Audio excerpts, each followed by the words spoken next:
Gaza में Israeli सेना का नरसंहार जारी है, लेकिन गाजा में जो अब हुआ है उसकी किसी ने कल्पना तक नहीं की होगी। किसी ने ये नहीं सोचा होगा कि इजरायली सेना इतनी गिरी हुई हरकत भी कर सकती है। जी हाँ, नेतन्याहू की सेना ने एक ऐसा अपराध किया है जिसे पूरी दुनिया माफ नहीं कर सकती।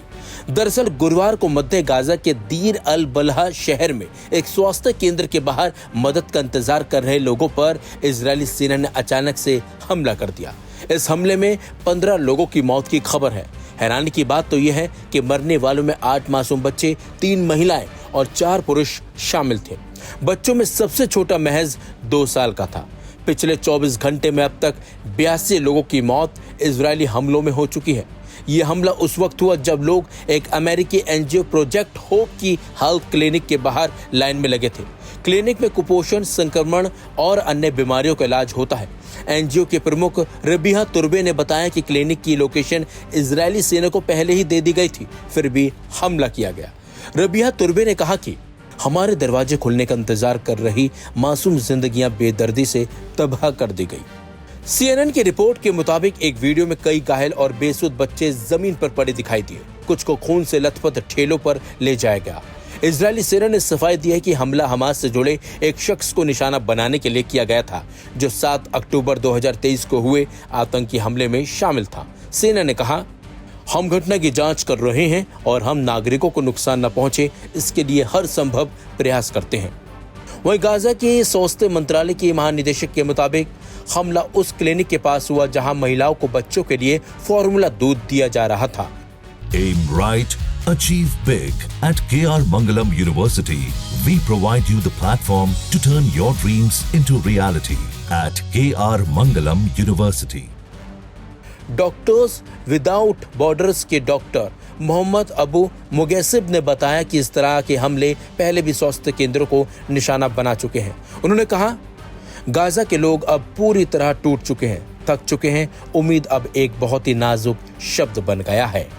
इजरायल ने पिछले कुछ दिनों में अपने हमले तेज कर दिए हैं और कुछ हिस्सों पर जमीनी कार्रवाई का विस्तार किया है। गाजा के स्वास्थ्य मंत्रालय के मुताबिक पिछले महीने गाजा में लगभग 3000 फिलिस्तीनी मारे गए थे। इसी बीच गाजा पट्टी में हमास ने इजरायली सेना पर गुरिल्ला हमलों को तेज कर दिया है, जिसमें 20 से ज्यादा सैनिक मारे गए हैं। इस सप्ताह उत्तरी शहर बीत खानून में अकेले 5 सैनिकों की मौत हुई है और बताया जा रहा है कि गुरुवार को भी हमास ने एक इजरायली सैनिक को मार गिराया है, यानी कि 6 सैनिकों की इस हफ्ते भी मौत हो चुकी है। आपको बता दें, घटना मंगलवार को यरूशलेम के पास गश एत्जियोन जंक्शन पर 20 साल के इजरायली युवक की गोलीबारी और चाकूबाजी में जान ली गई है। इस हमले को अंजाम देने वाले दोनों फिलिस्तीनी PAK पुलिसकर्मी थे, लेकिन गाजा ने जिस तरह से स्वास्थ्य मंत्रालय और केंद्रों को निशाना बनाकर मासूम बच्चों की जान ली है, वो माफ करने लायक नहीं है। और कहीं ना कहीं इजरायल के नरसंहार को पूरी दुनिया देख रही है और वो भी इसे, यानी कि जिस तरीके की ये घटना हुई है उसे भी अब पूरी दुनिया माफ नहीं कर सकती, क्योंकि यहाँ मासूम बच्चों की जान ली गई है जिन्होंने अभी तक दुनिया देखी भी नहीं थी और उससे पहले ही उनकी जान ले ली गई।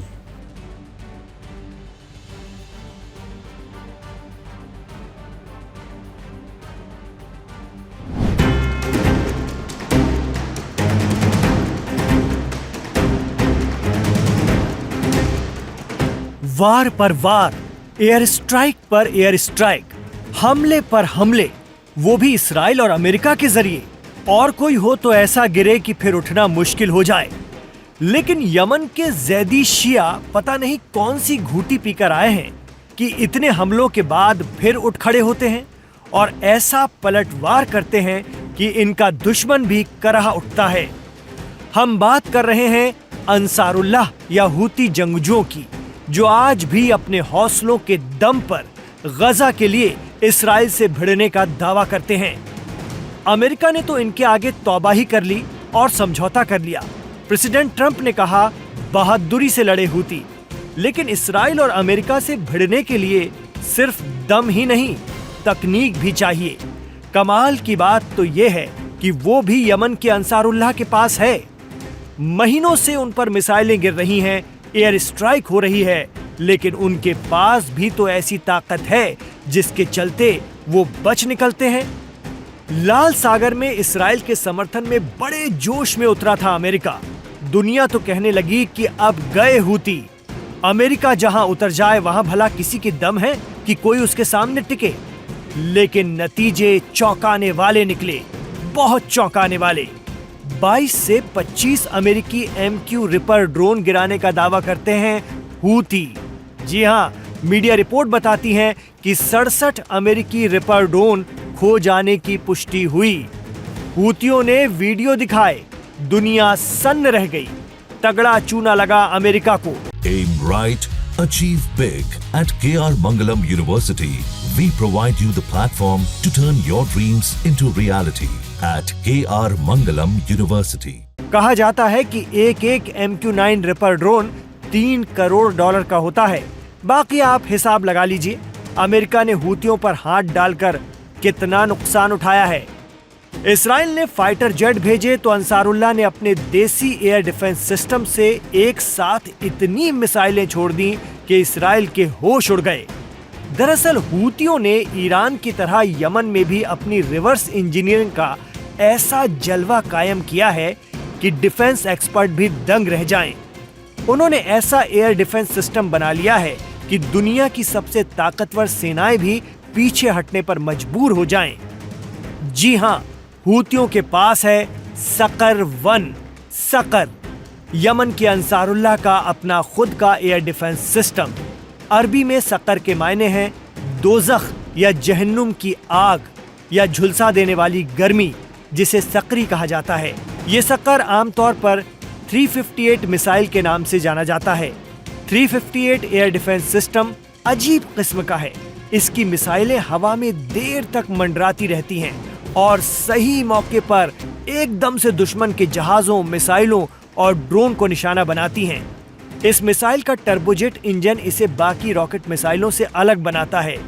2019 में अमेरिकी नेवी ने इसकी पहली झलक देखी थी, जब वो एक जहाज से इन मिसाइलों के पुर्जे जब्त कर पाई थी। तब दुनिया को पता चला कि अंसारुल्लाह ने चीज क्या बना ली है।